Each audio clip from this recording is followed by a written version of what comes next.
नमस्कार, मैं डॉक्टर प्रज्ञा शर्मा। आपका स्वागत है मेरे यूट्यूब चैनल पे। हमने सूक्त पढ़ना आरंभ किया था, जिसमें हमने अग्निसूत्र ऋग्वेद के प्रथम मंडल का प्रथम सूक्त, इंद्र सूक्त ऋग्वेद के दूसरे मंडल का 12वां सूक्त, इनका परिचय, इनके कार्य विशेषण, इनके हमने मंत्रों का भी अध्ययन किया। अब हम पुरुष सूक्त देखते हैं। ये हमारे यूजीसी नेट में भी मिलता है और हमारा असिस्टेंट प्रोफेसर का जो 2023 का है उसमें भी प्राप्त होता है। तो हम देखते हैं इसके बारे में। ये हमारा पुरुष सूक्त है जो 10वें मंडल का 90वां सूक्त है। ये हमारा जो 10वां मंडल है सबसे महत्वपूर्ण मंडल है। इसमें हमारे आधे से ज़्यादा सूक्त हमें प्राप्त हुए हैं। अब पुरुष सूक्त, इसके ऋषि नारायण हैं, देवता और पुरुष हैं हमारे, और छंद अनुष्टुप छंद है। और इसमें जो 16 मंत्र हैं, 16 उसमें 15 में तो अनुष्टुप छंद हमें प्राप्त होता है, और जो 16वां मंत्र है जिसमें अंतिम सूक्त है वो त्रिष्टुप में प्राप्त होता है। देखिए, इसकी सृष्टि उत्पत्ति संबंधित जो इसमें मंत्र है वो 6 से 7 कुल आपको प्राप्त होंगे। इसमें पदार्थ रचना के बारे में प्राप्त होता है हमें। पुरुष सूक्त में यज्ञ से प्राप्त जो अंग सृष्टि है उसके बारे में प्राप्त होता है। हमारे जो ये दार्शनिक जो प्रकृति से संबंधित, प्रलय और जन्म से संबंधित है, हमारे 3 सूक्त है, हिरण्यगर्भ, नासदीय और पुरुष सूक्त। तो ये हमारे थोड़े इनसे ही संबंधित है, जन्म मृत्यु और ये जो हमारा दार्शनिक दर्शन है उससे संबंधित है। पुरुष यज्ञ से प्राप्त जो सभी अंग है, मतलब ये माना जाता है जब पुरुष की उत्पत्ति कैसे हुई, देवताओं ने निश्चय किया और हवन किया, उस हवन से हमारे पुरुष की उत्पत्ति हुई। उसी पुरुष से अंगों से ये सभी सृष्टि की उत्पत्ति हुई। भगवद गीता और सांख्य दर्शन में इन पुरुष का भी वर्णन प्राप्त होता है हमको। ये मैंने आपको बताया ही, इसके विभिन्न अंगों से सृष्टि की उत्पत्ति हुई थी। ये जैसे यज्ञ से आदि पुरुष इनका जन्म हुआ, फिर विराट सदृश संसार का जन्म हुआ, फिर पुरुष से जीवात्मा बनी और जीवात्मा से भूमि एवं शरीर, मतलब पहले माना जाता है पहले कोई जीवात्मा भी नहीं, सृष्टि समाप्त होने पर भी जीवात्मा समाप्त हो गए थे। अब जब आदि पुरुष यज्ञ से उत्पन्न हुआ तो इस विराट सदृश संसार का जन्म हुआ। संसार उत्पन्न हुआ तो उस पुरुष से जीवात्मा की उत्पत्ति हुई, जीवात्मा से भूमि एवं शरीर की उत्पत्ति हुई। फिर उन्होंने वापस जो यज्ञ किया, सृष्टि यज्ञ कहा गया जिसमें दही मिश्रित घी, वसंत ऋतु, वायव्य आरण्य, मतलब पक्षी जो हवा में उड़ने, हिरण आदि अरण्य जंगलों में विचरण करने वाले, गाम्य गाय आदि, वेदत्रयी हमारे तीनों वेद, छंद, उभयदंत जो ऊंचे ऊपर और नीचे जिनके दांत हैं, ऐसे दांत वाले जीव, इन सब की उस सृष्टि से उत्पन्न हुई। देखो, जो उसमें यज्ञ में जो जो चीज़ें यूज़ की गई, प्रयोग की गई, वो कैसे थे, उस टाइम सामान तो नहीं था, तो क्या था जिन्होंने उसको यूज़ किया। जैसे यज्ञ का घी तो वसंत ऋतु बनी, और हवि शरद ऋतु बनी, ईंधन ग्रीष्म ऋतु। हवि मतलब जो यज्ञ में सामग्री डाली जाती है, ईंधन जैसे लकड़ियाँ वगैरह हो, तो इन सब, और दधी मिश्रित, इन सब से दधी मिश्रित घी प्राप्त हुआ हमको। अब हम देखते हैं उस विराट पुरुष के इस सब जो हमने किया उससे क्या क्या उत्पन्न हुआ और क्या क्या हमें प्राप्त हुआ। विराट पुरुष से चतुर्वर्ण मुख, मुख से ब्राह्मण, बाहुभुजा से हम उसके क्षत्रिय, जंघाओं से वैश्य, पैर शूद्र से, मतलब पैर से शूद्र उत्पन्न हुए। प्रकृति में उससे क्या क्या उत्पन्न हुए, मन से चंद्रमा उत्पन्न हुआ, आँख से सूर्य उत्पन्न हुआ, मुख से इंद्र और अग्नि, प्राण से वायु, त्रिलोक, नाभि से अंतरिक्ष, सिर से धूलोक आकाश अर्थात, पैर से भूमि, कान से दिशाएं। अब जो ये मानस यज्ञ था ये कैसे हुआ देखिए। यज्ञ करता थे देवता एवं ऋषि, ईंधन उसमें ग्रीष्म ऋतु थी, घी आज जो वसंत ऋतु थी, हवी थी शरद ऋतु, समिधाएँ 21 प्रयोग में ली गई थी। समिधाएँ मतलब यज्ञ की लकड़ियाँ जो उसमें डाली जाती है। परिधियाँ जो यज्ञ हवन बनता है उसके चारों जो सीढ़ी नुमा आकृति बनाई जाती है उन्हें परिधियाँ कहा गया है, जो 7 थी। अब ये बताया गया है उस पुरुष के पर्यायवाची क्या क्या हैं। 1000 सींग, सिर और आँख और पैर वाला वो पुरुष है जिसके पर्यायवाची ये माना गया है। सहस्त्र शीर्ष, 1000 सिरों वाला मतलब सरों वाला। सहस्त्राक्ष, 1000 आँखों वाला। सहस्त्रपाद, 1000 पैरों वाला। विश्ववंग्य, समस्त ब्रह्मांड के आर पार, यहाँ की ब्रह्मांड के भी परे जो है ऐसा वह पुरुष। इसकी विशेषता यह है संसार के 10 उंगलियां में व्याप्त कर लिया जिसने अमृतत्व ईशान, अमृत के जो स्वरूप है। अनेन अंतरिरोहति, चतुरांश संसार में अन्न से जिससे बढ़ता है, मतलब जिससे अन्न से संसार बढ़ता है वो अन्न ही यही है। चतुरांश जो संसार जो अन्न देते हैं यही है। चेतन व अचेतन में जो व्याप्त करते हैं और उनको स्थित करते हैं वह पुरुष है। अब हमने इसका परिचय पढ़ा, अब हम इनके बारे में जो मंत्र हैं उनका अध्ययन करेंगे। हमने पुरुष सूक्त में पुरुष के बारे में अध्ययन कर लिया था, परिचय पढ़ लिया था। अब पुरुष सूक्त जो ऋग्वेद के 10वें मंडल का 90वां सूक्त है, अब हम उसका मंत्रों की व्याख्या करेंगे। देखते हैं। सहस्त्र शीर्षा पुरुष, सहस्त्राक्ष, सहस्त्रपाद, स भूमि विश्ववतो व्रत्वा तयत्रिष्टदशांगुलम्। सहस्त्र शीर्षा 1000 सिर वाला पुरुष, परम पुरुष। सहस्त्राक्ष 1000 आँखों वाला। सहस्त्रपाद 1000 पैरों वाला। सह वह भूमि पृथ्वी को, मतलब पृथ्वी को या और ब्रह्मांड को, विश्वतः चारों ओर से वृत्वा व्याप्त करके अति अधिक अतिष्ठतः स्थित है। दशांगुलम 10 अंगुल परिणाम में। देखते हैं इसका अन्वय। पुरुष सहस्त्र शीर्षा, सहस्त्राक्ष, सहस्त्रपाद, स भूमिं विश्वतः त्वा दशांगुलम् अतिष्ठति। देखिए पुरुष, परम पुरुष के आकार प्रकार का यहाँ ये वर्णन किया गया है। उस परमेश्वर पुरुष के 1000 सिर, सहस्त्र शीर्षा 1000 सिर हैं, सहस्त्राक्ष 1000 आँखें हैं, सहस्त्रपाद 1000 पैर है। वह ब्रह्मांड को, भूमि विश्वतः वह ब्रह्मांड को सब ओर से व्रत्वा सब ओर से व्याप्त करके, दशांगुलम 10 अंगुल परिणाम से अधिक स्थित है, अर्थात वो इतना विस्तृत है। वह परम पुरुष ब्रह्मांड को भीतर और बाहर से व्याप्त किए हुए है, अर्थात उनका स्वरूप के बारे में बताया वो इतने विशाल है कि उन्होंने भूमि ब्रह्मांड सबको अपने अंदर व्याप्त कर रखा है। अब इसमें विशेष देखते हैं इनका। सहस्त्र शीर्ष, सहस्त्राक्ष, ये इनके बारे में बताया गया कि इतने सिर हैं, इतने आँख, इतने पैर। तो इसमें सहस्त्रपादा, यस्य सहस्त्रपादा, पाद से लोपो, इस सूत्र से पाद है। जो मंत्र है इसमें अनेकत्व उनका बोध किया गया है, बहुतत्व अनेकत्व। और पुरुष पूरी क्षेत्र पुरुष है, मतलब ब्रह्मांड अथवा शरीर में शयन करने वाला विद्यमान सर्वव्यापी जो है वह पुरुष है, अर्थात जो सर्वत्र व्याप्त है और सभी जीवों के भीतर व्याप्त और अंतर्गामी उसे पुरुष कहते हैं।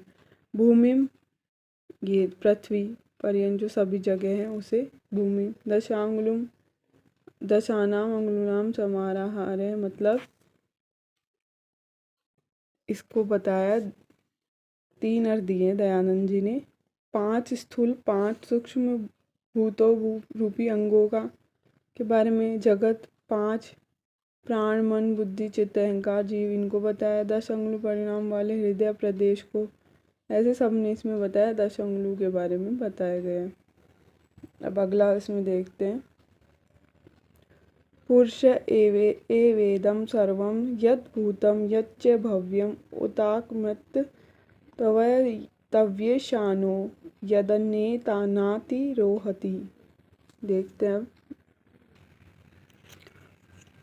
पुरुष परम पुरुष एव ही एवं एव का मतलब ही इदम यह सर्वम संपूर्ण यत जो भूतम हो गया है भाव्यम होने वाला है और अमृतस्वम अमृतत्व का ईशान स्वामी अनेन अन्न से समृद्ध होता है। अब बताया गया कि वो किससे समृद्धि प्राप्त करता है। अन्वय में देखते हैं। इदम सर्वम यत भूतम यत च भाव्यम पुरुष है, अर्थात उनकी सर्वव्यापकता को बताया गया है कि वह है यह जो पुरुष है दृश्यमान वर्तमान जगत पुरुष ही है, जो कुछ हो चुका है अर्थात जो भूतकाल में हो चुका है अर्थात जो भविष्य काल में होगा वो सब जानते हैं। ये पुरुष सब कुछ अब उसको जानने वाले हैं। यद भूतम यत भावे पुरुष एव उते अमृत तत्वस्य ईशान यत अनेन अतिरोहति, अर्थात और वे पुरुष देवताओं का अथवा अमृतत्व का स्वामी, अर्थात देवताओं को अमरता प्राप्त है उस अमरता के भी वे स्वामी है, तथा जो अन्न से समृद्ध होता है उसका भी स्वामी है। वह सब ही कुछ, अर्थात मनुष्य जो अन्न से समृद्ध होता है, अन्न खाता है फिरता है, उससे का भी स्वामी है, पुरुष ही है। इदम सर्वम मतलब वो सब जगह व्याप्त है, सबका आधार है। अमृत तत्वस्य ईशानः अर्थात अमरों का देवता, मतलब देवताओं का जो देवता अमर है उनका भी वह देवता है। यदन्येनातिरोहति अर्थात जो अन्न का सेवन करते हैं, जो हम लोग आते हैं जिसमें प्राणी आ गए, जो कर्म फल भोगने वाले जो आ गए वो इसमें आते हैं। अब अगला देखते हैं। एतावानसस्य महिमातो जयांश्च पुरुषः पादो अस्य विश्वा भूतानि त्रिपादस्यामृतं दिवि। एतावान इतनी, अस्य इसकी महिमा ऐश्वर्य, अतः इससे भी ज़्यादा बढ़कर, जयान बढ़कर, च और पुरुष परम पुरुष पाद 1/4 अस्य उसका विश्वा संपूर्ण भूतानि प्राणी ती पातः 3/4 अमृत लोक दिवी आकाश में।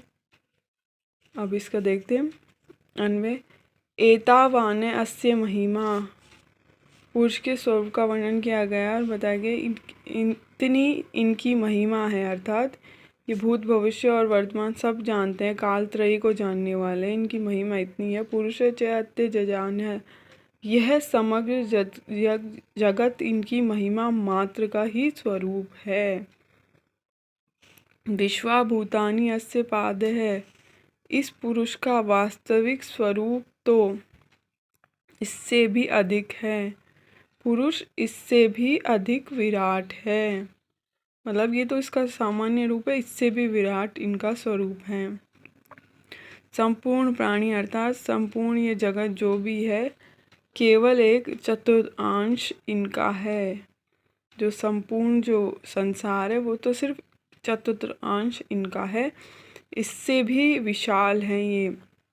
अस्य 3 पाद अमृतम दिव्य अर्थात इसके 3 पाद अर्थात 3/4 जो अमर लोक में है, धूलोक में अर्थात स्व प्रकाश रूप में अवस्थित हैं। ये तो हमको सिर्फ जिसकी महिमा हम गा रहे हैं वो दिखाई नहीं दे रहा, इतना सा हमको पता भी नहीं वो कौन है, इससे भी ज़्यादा उसकी महिमा है। एतावानस्य, इसमें एतावान अस्य मुतु प्रत्यय लगाए, महिमा महत् प्लस इमचित प्रथमा एक वचन, अतः अस्मात् इसकी अपेक्षा, पुरुष संहिता पाठ दीर्घ किंतु ऋस्व स्वर से युक्त, अमृतत्व विनाश रहित, जिसका विनाश नहीं होता। त्रिपाद त्राणाम पादानम, जो समूह है 3 दिवी मतलब घोतनात्मक स्वयं प्रकाश धूलोक मान लीजिए। अब अगला पाठ देखते हैं। त्रिपाद ध्रुवम अदेत पुरुष पादो अस्योहा भवन्त पुनः ततो विश्वंग वक्रामतः शासनांशने अभि। त्रिपाद 3/4 के समान ऊर्ध्व ऊपर उदेत उठ गया, यह यहाँ इस भौतिक जगत के रूप में। विश्वंग चारों ओर से आक्रमत है व्याप्त करके स्थित, शासनांश भोजन करने वालों के तथा भोजन न करने वालों वाले अर्थात चेतन और अचेतन सभी तरफ। त्रिपातः पुरुष ऊर्ध्वम् उदेत अस्य पादः पुनः अभवत् तत् शासनांशने अभिविश्वंग वक्रामतः। ये बता रहे हैं उनके स्वरूप के बारे में। 3/4 के साथ वो पुरुष ऊपर उठा हुआ है। पुरुष को 3/4 के ऊपर अमरलोक में स्थित हो गया है, किंतु फिर भी उसका 1/4 अंश इस जगत में बार बार उत्पन्न होता है अर्थात मनुष्य। तत्पश्चात इस जगत में आविर्भूत होने के उपरांत वह पुरुष भोजन करने वालों की अर्थात जो भोजन करते हैं अथवा भोजन नहीं करते, चेतन अचेतन उन सबका स्वामी है। मतलब वो इतना बड़ा है कि ऊपर आकाश में भी धूलोक में भी उसकी सत्ता है और ये धरती लोक में भी नित्य जन्म लेता है और मृत्यु प्राप्त करता है। और इसके उपरांत भी वह भोजन करने वालों पर देख लेते हैं एक बार। भोजन करने वालों में, भोजन नहीं करने वालों सब में वो व्याप्त है और चेतन अचेतन सभी वस्तु में वो अपना स्थायित्व रखते हैं। मतलब वो पुरुष इतना व्याप्त है। ऊर्ध्व मतलब अमरलोक, पादस्यो मतलब बार बार जैसे प्रलय और जन्म लेना, खत्म होना, उनका अस्तित्व फिर भी फैला हुआ है। इसमें विक्रमकांत मतलब अर्थ में फैला हुआ ही उसमें माना गया है। शासनांश मतलब सजीव और निर्जीव सब में उनका अस्तित्व प्राप्त होता है हमें। अगला देखते हैं। तस्मात् विरांग जायते विराजो अधिपुरुषस्य जातो अव्यरिच्यते पश्चात भूमि मर्थो अतो पुरः। तस्मात् आदि पुरुष से चतुरांश से मतलब उस पुरुष से विराट परम पुरुष से उत्पन्न प्रथम तत्व अजाजेयत उत्पन्न हुआ। विराज उत्पन्न हुआ है। अति रिच्यते देव त्रियक और मनुष्य आदि रूप वाला बन गया है, सबसे आगे बढ़ गया है। भूमि पृथ्वी अतो पृथ्वी, इसके बाद जीवात्मा के लिए शरीर। अब इसको समझते हैं पहले।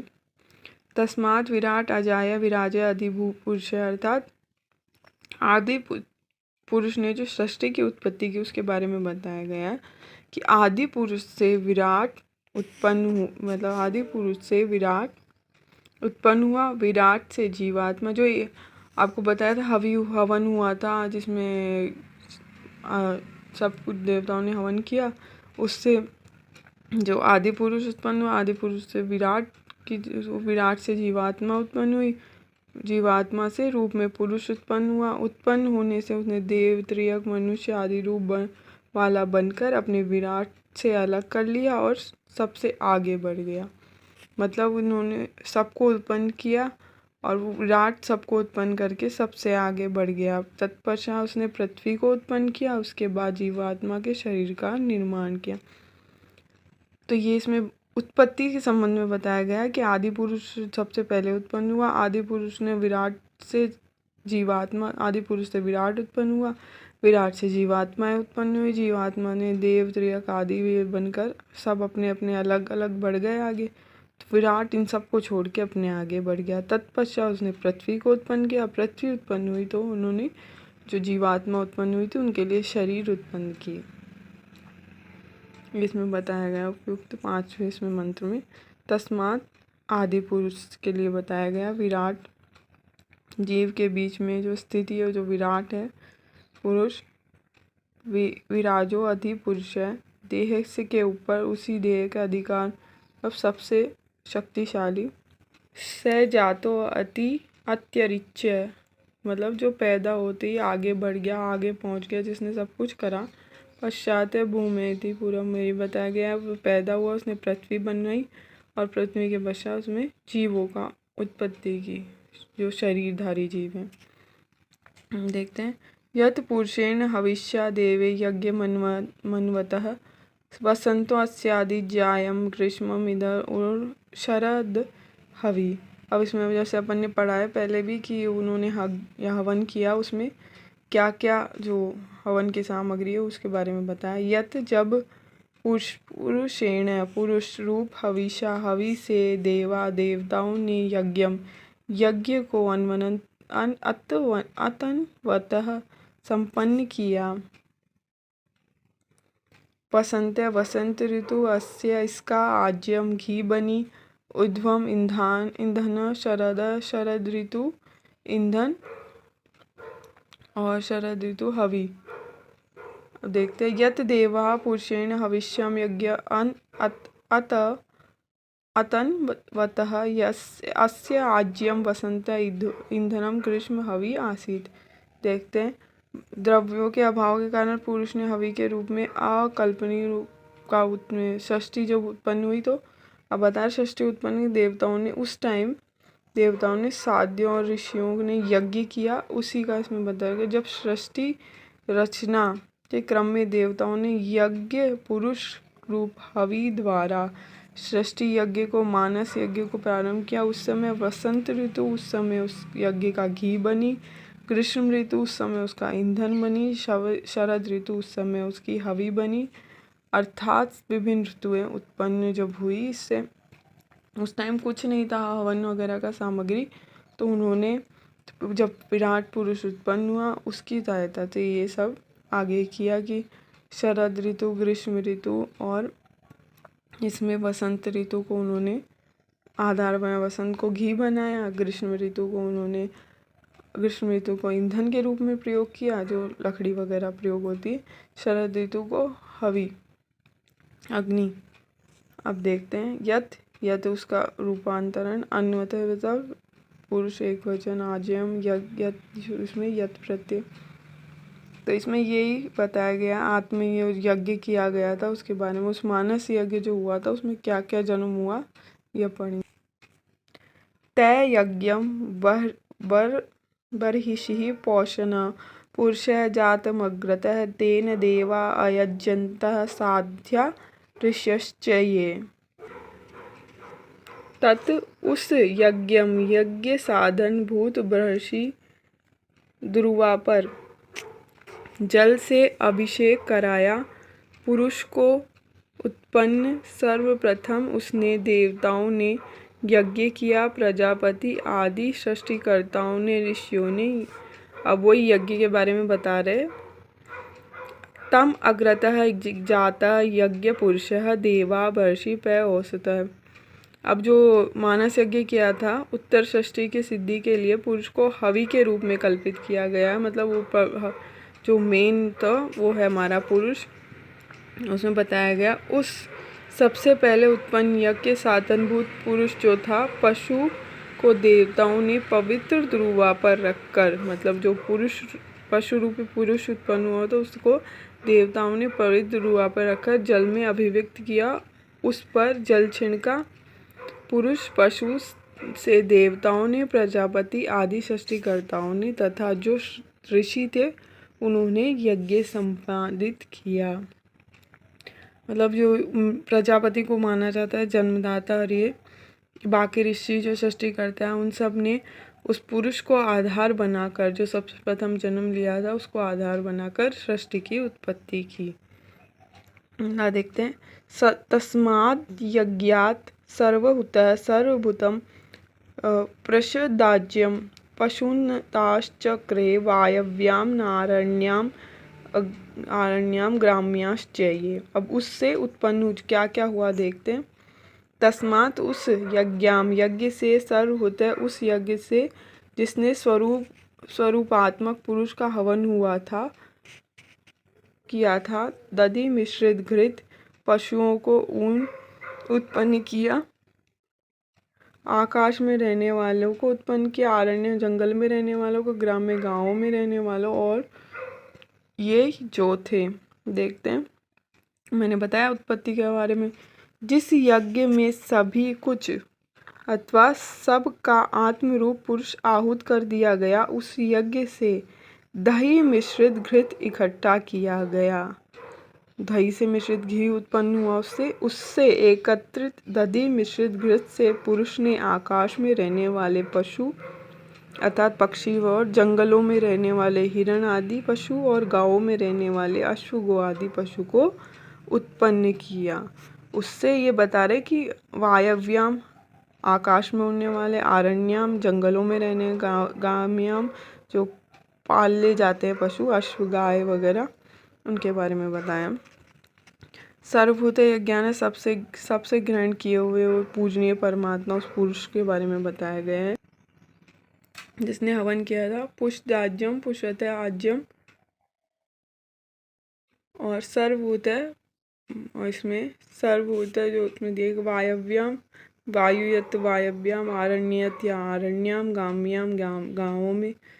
तो आसान है, कुछ नहीं है इसमें। आगे देखते हैं। तस्मात् यज्ञात् सर्वभूत ऋच सामानि जगिरे छंदसी जगिरे तस्मात् यजुश्च तस्मात् जायतः।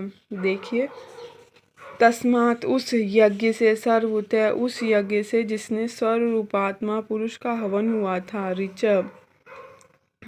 ऋचाएँ ऋग्वेद सामानादि सामवेद जगिरे उत्पन्न हुए, छंदासी गायत्री आदि छंद, यजुर्वेद आजय उत्पन्न हुए। अब देखते उसमें ये बता रहे, तस्मात् सर्वभूत यज्ञात् च समानि जगिरे तस्मात् छंदासी जगिरे तस्मात् यजु अजायतः। अब बता रहे हैं कि उससे उत्पत्ति क्या क्या हुई। जिस यज्ञ से सभी कुछ अर्थात सबको आत्मरूप पुरुष को आहूत किया था, उस यज्ञ से ऋग्वेद सामवेद उत्पन्न हुए, उससे ही गायत्री आदि छंद की उत्पत्ति हुई, उससे यजुर्वेद की उत्पत्ति, अर्थात बता रहे हैं उसी यज्ञ से हमारे ये जो वेद रही है, जो ईश्वरजन्य है, वो उत्पन्न हुए थे।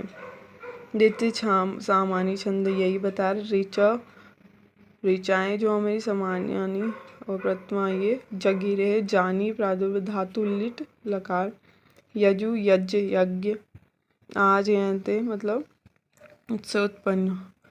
अब अगला देखते हैं। तस्मात् अश्वाः अजायन्ते ये के चोभयात् गावो है जगीरे तस्मात् जाता अजायव्य। तस्मात् उच्च सर्वभूत यज्ञ से अश्वा घोड़े अजायन्ते उत्पन्न हुए, ये जो कई कोई और उभयादतः दोनों तरफ दांत वाले गावे है निश्चित अर्थवाचक निपात है ये। यगीरे है उत्पन्न हुई, मतलब उसी से उत्पन्न हुई, निश्चित बताया जाता उत्पन्न हुआ, आ जावय बकरियां और भेड़े भी उसी से उत्पन्न हुई। अब वही बता रहे हैं उस यज्ञ से किस किस की उत्पत्ति हुई। बताते हैं, यज्ञ से घोड़े उत्पन्न हुए और वे ऊपर नीचे दोनों दांत जिनके होते हैं, ऐसे पशु उत्पन्न, मतलब जो चबाते खाना वगैरह खाते हैं वैसे पशु। उस यज्ञ से गोएं उत्पन्न हुई, उस यज्ञ से बकरियां और भेड़े उत्पन्न हुई। वही है बताया जा रहा है आगे कि उस यज्ञ से किस किस चीज़ की उत्पत्ति हुई। आगे देखते हैं। यद पुरुषम व्यद्युद्यकृतिध्या व्यकल्पयन् मुखम किमस्य को बाहु का उरय पादो उच्यते। अब देखिए, यत जब पुरुषम परम पुरुष को अधुधु विभक्त किया गया, कतिदा कितने भागों में, अलकल्पयम विभाजन किया, उच्चते कहे जाते हैं। बोलते हैं उस पुरुष को जब विभाजित किया गया तो क्या हुआ। यत पुरुषम अधुधु कितना कल्पयम, पुरुष के मुखादि अंग क्या है, संबंध में प्रश्न किया गया। तब बताया, जब देवताओं ने उस पुरुष को विभक्त किया तो उस समय उसको कितने रूपों में विदित रूप में कल्पित किया जा सकता है। उसका मुख क्या है, उसके दोनों भुजाएं क्या थी, उसकी दोनों जंघाएं क्या थी, उनके दोनों पैर क्या थे।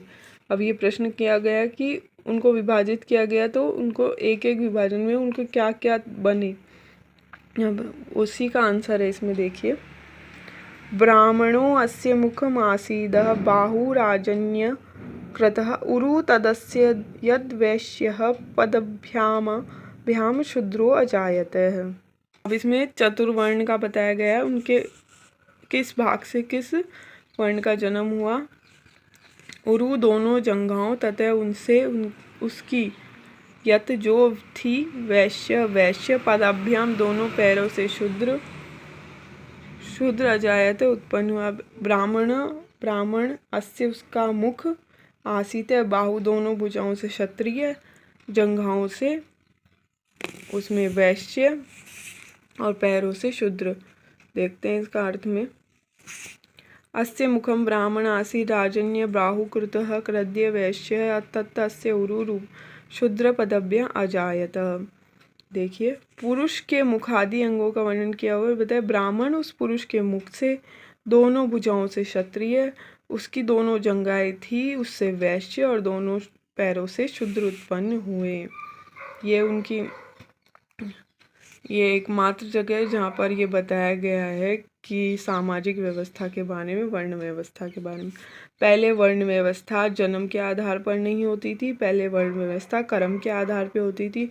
आप जिस कर्म को अपनाते थे, जिस कर्म में करते थे, उसी कर्म के आधार पर आपका धर्म बनता था, आपका जाति डिसाइड होती थी, जन्म के आधार पर नहीं होती थी। तो वही बताया गया है इसमें। अगला देखते हैं हम। चंद्रमा मनुषो जातस्य चक्षुर सूर्यो अजायते मुखादीन इंद्रश्चाग्निश्च प्राणाद वायुर्जायत। देखिए, राजन्य क्षत्रिय कृत बना अजायते उत्पन्न हुआ। आप देखते हैं सामान्य सा है, सरल सा। मन से चंद्रमा जाते हैं, मन से चंद्रमा की उत्पत्ति हुई। चक्षुर सूर्य अजायते, नेत्रों से सूर्य की उत्पत्ति हुई। श्रोत्राद वायुश्च प्राणश्च, उस पुरुष के कान से वायु की तथा प्राण की और मुख से अग्नि की उत्पत्ति हुई। वायु प्रमुखाद अग्नि जजायते। अभी बताया गया उस पुरुष ने उसे क्या क्या उत्पन्न, कान से वायु, प्राण और मुख से अग्नि उत्पन्न हुई। और सूर्य और चंद्रमा की उत्पत्ति हुई मन से, सूर्य की उत्पत्ति हुई उनके नेत्रों से। अब हम आगे चलते हैं। नाभ्याम आसीद अंतरिक्षम शिष्णो दो संवर्तते पदभ्याम भूमिर्दिशः श्रोत्रात् तथा लोकाम आकल्पयन्। नाभ्याम, नाभि से अंतरिक्षम, अंतरिक्ष लोक है। शीर्ष, शीर से धूलोक संवर्त उत्पन्न हुआ। और दिशा, दिशाए श्रोत्रात् कान से अल्पकयम सृष्टि की। अब देखते हैं नाभ्या अंतरिक्ष, पुरुष की अंतरिक्ष आकाश आदि जो बताया उत्पत्ति, उस पुरुष की नाभि से अंतरिक्ष की उत्पत्ति हुई। शीर्ष घो संवर्त, सिर से आकाश की उत्पत्ति हुई। पदाभ्यम, पैरों से भूमि की उत्पत्ति, पृथ्वी की उत्पत्ति। श्रोतात दिशा, कानों से दिशाओं की उत्पत्ति हुई। लोकान अकल्पयत्, इसी ही प्रकार देवताओं ने भी सभी लोकों की सृष्टि की। जो उत्पत्ति हुई उसी आधार पर देवताओं ने भी सृष्टि करना प्रारंभ किया। श्रोता तथा लोका, ये लोका अकल्प, ये उनके बारे में किससे क्या की उत्पत्ति ये बताया बस इसमें। सप्ताश्चा सप्सन परिधय त्रिसप्त समिदं कृत्वा देवा यद्यज्ञ तन्वानाम अबध्यम पुरुष पशुना। देखिए, सप्त सात, अस्य उसकी, आसन भी, परिधियाँ, त्रिसप्त 21, समिद समिधाएँ, कृता बनाई गई थी। देवहा देवताओं ने, यत जिस समय, तान तन्वानाम संपन्न करते हुए, विस्तार करते हुए, अबध्य बांधा था, पुरुषम परम पुरुष को। अब उसके बारे में बताया, उस पुरुष को किस प्रकार बांधा, कितनी परिधियाँ थी, क्या थी। यज्ञ तन्वानाम यत्य देवाम पुरुषम पशुनम वंद्य। यज्ञ पुरुष को, यज्ञ पशु या साधन के रूप में बांधा, तब उस यज्ञ की 7 परिधियाँ, वो सीढ़ी रूप में जो बनाते हैं जब हवन की, वो, और 21 समाधियाँ, मतलब उसमें हवन में जो लकड़ियाँ वगैरह डाली। इस ऋचा में प्रथम यज्ञ के नियमों को बताया गया है, जो बताया पुरुष को हवि यज्ञ साधन बनाने का उल्लेख, जो हमने छठे मंत्र में वही है। पुरुष में अब बता रहे हैं, यज्ञ में प्रयुक्त प्रधान साधन के रूप में उस समस्त उपादान देव मनुष्य पशु पक्षी काल आदि कर्मश निकले। जब वो यज्ञ हुआ तो उसमें समस्त देव मनुष्य पशु पक्षी हुआ। सृष्टि इस प्रकार उपादान कारण हुआ, विधि विधान से प्रथम सृष्टि विकसित हुई। मतलब जब उस पुरुष को पकड़कर ये सब हवि यज्ञ वगैरह किया गया तो उस पुरुष से ही पशु पक्षी मनुष्य देवता सब उत्पन्न हुए। उस पुरुष द्वारा ही सबकी उत्पत्ति प्राप्त हुई।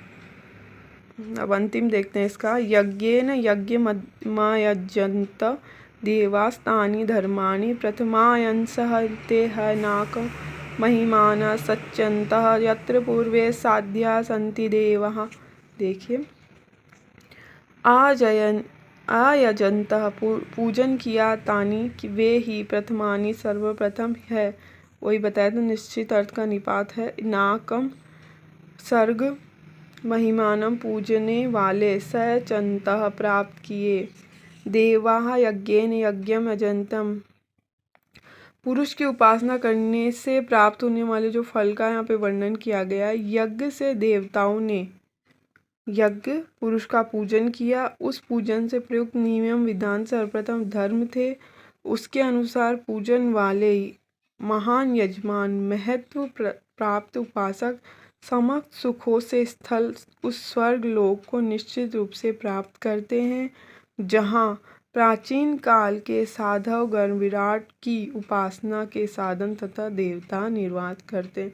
इसमें सिर्फ यही बताया है कि जो यज्ञ वगैरह कर रहे हैं उन्होंने जिन्होंने किया उनको निश्चित रूप से उस स्वर्ग की प्राप्ति होती है, जो पुरुष ने द्वारा विराट पुरुष द्वारा बनाया गया है, जिसमें वो निवास करता है, जब सुभी सुख साधन है और आराम से जीवन निर्वाह करता है। देखिए, ये देवान यज्ञम यज्ञ अजयंत तानि प्रतानि, यही बताया गया है इसमें उपयुक्त में कि यज्ञ यजन करा, जिससे यजन यज्ञ से जो भी प्राप्त हुआ उससे जो सभी को सुख प्राप्त होता है। तो मैंने आपको परिचय में इनके बारे में आपको बता दिया था, तो आपको याद करने में आसानी हो जाएगी। आपने उसको अब विस्तार से पढ़ लिया। अब यही हमारा पुरुष सूक्त यहीं पे समाप्त होता है और हम अगला सूक्त देंगे। कुछ भी आपको लगे कि आपको जानना है या कुछ कम है या कुछ और ऐड करना है तो मुझे बताइए, कमेंट में बता दीजिए। शुभमस्तु, धन्यवाद।